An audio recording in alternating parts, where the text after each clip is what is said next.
اللہ الرحمن الرحیم الحمد للہ رب العالمین والعاقبۃ للمتقین وصلی اللہ وسلم علی نبینا محمد وعلی آلہ وصحبہ اجمعین اما بعد قال اللہ سبحانہ وتعالی فی کلامہ المجید اعوذ باللہ من الشیطان الرجیم بسم اللہ الرحمن الرحیم والوزن یومئذ الحق فمن ثقلت موازینہ فاولئک هم المفلحون۔ ہر قسم کی تعریف اللہ عز و جل کے لیے ہے۔ درود و سلام و اللہ کی تمام انبیاء کرام علیہم الصلاۃ والسلام پر، خصوصاً ہمارے اور آپ کے آخری نبی جناب محمد رسول اللہ صلی اللہ علیہ وسلم پر۔ بھائیو، بزرگوں اور دوستو، آج الحمدللہ سورہ اعراف کی نماز تراویح میں تلاوت کی گئی۔ عام طور پر مشرکین کی طرف سے یہ بات کہی جاتی ہے کہ مسلمان گھسپیٹیے ہیں، اسلام اللہ کی وحدانیت اور توحید یہ نئی چیز ہے، اور شرک دنیا کے اندر اسلام سے پہلے کا ہے، اور کفر انسانیت کی اصل اور بنیاد ہے۔ یہ بات کافرین بڑے ببانگے دوہر ڈنکے کی چوٹ پہ کہتے ہیں۔ اللہ رب العالمین نے سورۃ الاعراف کے اندر کفار کے اس شبہے کو بہترین انداز میں رد کیا ہے، اور یہ بات اللہ رب العالمین نے بتائی ہے کہ توحید اعرف المعارف ہے، اسے کسی پہچان کی ضرورت نہیں ہے، اور اس سے قدیم دنیا کے اندر کوئی چیز نہیں ہے۔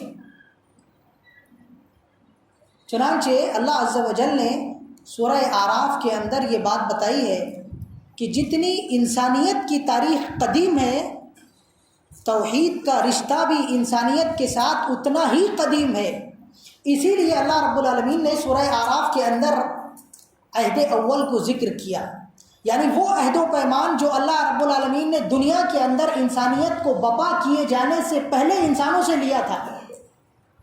اللہ رب العالمین نے سورہ اعراف میں فرمایا وَإِذْ أَخَذَ رَبُّكَ مِن بَنِي آدَمَ مِن ظُهُورِهِمْ ذُرِّيَّتَهُمْ وَأَشْهَدَهُمْ عَلَى أَنفُسِهِمْ أَلَسْتُ بِرَبِّكُمْ قَالُوا بَلَى شَهِدْنَا أَن تَقُولُوا يَوْمَ الْقِيَامَةِ إِنَّا كُنَّا عَنْ هَذَا غَافِلِينَ أَوْ تَقُولُوا إِنَّمَا أَشْرَكَ آبَاؤُنَا مِن قَبْلُ وَكُنَّا ذُرِّيَّةً مِن بَعْدِهِمْ أَفَتُهْلِكُنَا بِمَا فَعَلَ الْمُبْطِلُونَ۔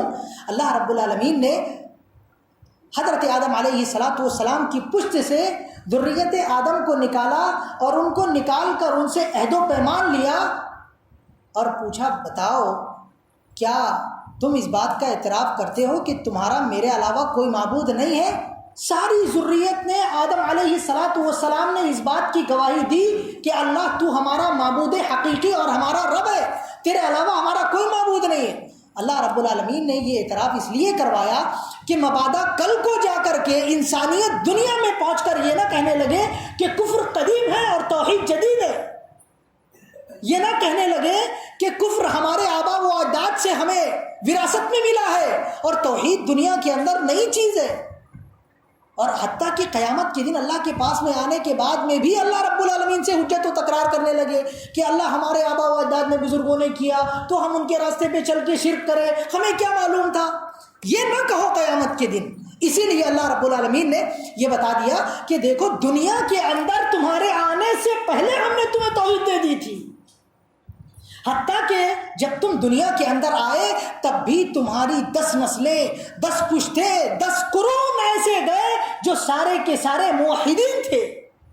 کان الناس امۃ واحدہ فبعث اللہ النبیین مبشرین ومنذرین وانزل معهم الکتاب بالحق لیحکم بین الناس فیما اختلفوا فیہ۔ چنانچہ یہ بتایا گیا کہ توحید کی وحدت انسانیت میں پہلے ہے، اور کفر کی، شرک کی، بدعات کی اور معاصی کی تفرق، تفریق اور انتشار بعد کا ہے۔ لہذا توحید پہلے ہے، شرک بعد میں ہے۔ اللہ رب العالمین نے اسی لیے سورہ اعراف کے اندر سارے انبیاء کا ذکر کیا اور ان کی دعوت کا ذکر کیا۔ حضرت نوح علیہ السلام کے بارے میں فرمایا لقد ارسلنا نوحا الی قومہ فقال یا قوم اعبدوا اللہ ما لکم من الہ غیرہ۔ کہا اے نوح علیہ السلام نے، اے میری قوم، تمہارا اللہ کے علاوہ کوئی معبود نہیں ہے، اللہ کے علاوہ کسی اور کی پوجا عبادت نہ کرو۔ جو ہود علیہ الصلاۃ والسلام ہے ان کا بھی ذکر کیا. وَإِلَىٰ عَادٍ أَخَاهُمْ هُودًا قَالَ يَا قَوْمِ اعْبُدُوا اللَّهَ مَا لَكُم مِّنْ إِلَٰهٍ غَيْرُهُ. ہود علیہ السلام کا ذکر کرنے کے بعد میں صالح علیہ السلام کا بھی ذکر کیا. وَإِلَىٰ ثَمُودَ أَخَاهُمْ صَالِحًا قَالَ يَا قَوْمِ اعْبُدُوا اللَّهَ مَا لَكُم مِّنْ إِلَٰهٍ غَيْرُهُ. لوط علیہ السلام کا ذکر کیا. شعیب علیہ السلام کا ذکر کیا. وَإِلَىٰ مَدْيَنَ أَخَاهُمْ شُعَيْبًا قَالَ يَا قَوْمِ اعْبُدُوا اللَّهَ مَا لَكُم مِّنْ إِلَٰهٍ غَيْرُهُ. موسیٰ علیہ السلام کا ذکر کیا اور کیسے قوم موسیٰ نے موسیٰ علیہ السلام کے ساتھ میں وہ رویہ اختیار نہیں کیا جو ایک امت کا نبی کے ساتھ میں ہونا چاہیے. فرعون نے کیسے تکذیب کی، ساحروں کو آگ کی تکذیب کے لیے لگایا، پورا قصہ اللہ رب العالمین نے ذکر کیا.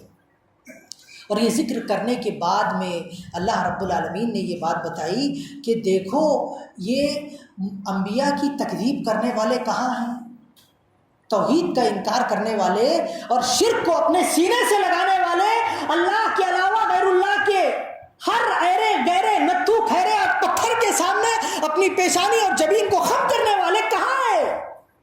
فانتقمنا منہم فاغرقناہم فی الیم. اللہ نے ان سب کو غرقاب کر دیا. فبظلم اللہ رب العالمین نے کہا فَكُلًّا أَخَذْنَا بِذَنْبِهِ فَمِنْهُمْ مَنْ أَرْسَلْنَا عَلَيْهِ حَاصِبًا وَمِنْهُمْ مَنْ أَخَذَتْهُ الصَّيْحَةُ وَمِنْهُمْ مَنْ خَسَفْنَا بِهِ الْأَرْضَ وَمِنْهُمْ مَنْ أَغْرَقْنَا. اللہ رب العالمین نے ان میں سے کسی پر آسمان سے پتھروں کی بارش نازل فرمائی، کسی کو زمین نے نگل لیا، کسی کو پانی میں اپنی آغوش میں لے لیا، اور کسی کو بڑی چیخ نے آسمان سے آ کے سینے چاک کر دیے. تو اللہ رب العالمین نے یہ واقعات ہمارے سامنے رکھ کر ہم سے کہا کہ دیکھیں توحید تمہاری اصل ہے، اور دنیا کے اندر اس بات پر یقین و ایمان رکھو کہ کافر کتنے بھی بلند ہو جائیں، کتنے بھی طاقتور ہو جائیں، ان کو کتنا بھی سولا جولا مل جائے، گھبرانا نہیں ہے. قال موسیٰ لقومه استعینوا باللہ واصبروا ان الارض للہ یورثها من یشاء من عبادہ والعاقبۃ للمتقین. نتیجہ اور عاقبت تمہارا ہی ہونا ہے اہل توحید.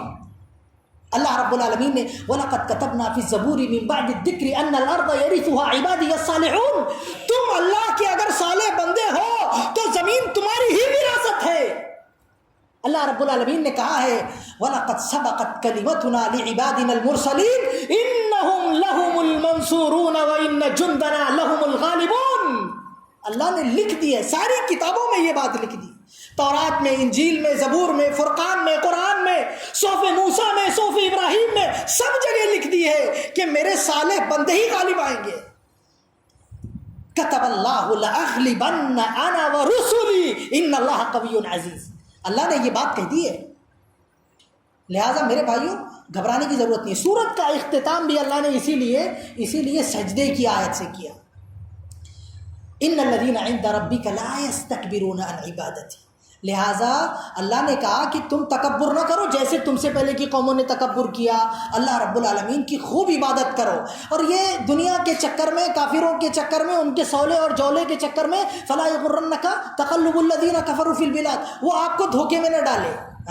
بس آپ کی نگاہیں ہونا چاہیے جنت پر، آپ کی نگاہیں ہونا چاہیے آخرت پر، اپنے میزان حسنات کو بھرنے پر. اسی لیے اللہ نے سورہ اعراف کے اندر اعراف کو ذکر فرمایا. ایک سور ہے، ایک بہت بڑی فصیل ہے، ایک بہت بڑی دیوار ہے جو جنت اور جہنم کے بیچ میں اللہ نے کھڑی کی ہے. وہاں میرے بھائیوں حضرت عبداللہ بن عباس فرماتے ہیں کہ ایسے لوگ ہوں گے استوت سیئاتہم وحسناتہم، جن کی نیکیاں اور برائیاں برابر ہو گئی. ایک نیکی اگر ان کی زیادہ ہو جاتی اہل جنت میں سے ہو جاتے، ایک برائی اگر زیادہ ہو جاتی اہل جہنم میں سے ہو جاتے. اللہ نے کہا دیکھو والوزن یومئذ الحق فمن ثقلت موازینہ فاولئک هم المفلحون. سورہ اعراف کی ابتدائی میں کہہ دیا. لہذا نگاہیں کہاں ہونا چاہیے؟ ایک ایک نیکیاں کمانے کے لیے ہونا چاہیے. سلام کیجئے، نماز پڑھیے، سبحان اللہ الحمدللہ کہیے، اللہ کی طرف بلائیے، اور یہ سوچ کے بلائیے کہ ہم آخرت کے لیے توشہ بھیج رہے ہیں. اپنے نامہ اعمال پہ، میزان حسنات پہ نگاہ رہے، اللہ رب العالمین کے دین کی نصرت پہ نگاہ رہے، اللہ کے دین کے غالب ہونے کا یقین کامل رہے، بس کافی ہے. اللہ رب العالمین سے دعا ہے کہ اللہ رب العالمین اس صورت میں ہم سے جو باتیں کہی گئی، ہمیں جو پیغام دیا گیا اس پر عمل کرنے کی توفیق عطا فرمائے۔ آمین و آخر دعوانا الحمدللہ رب العالمین، والسلام علیکم ورحمۃ اللہ وبرکاتہ۔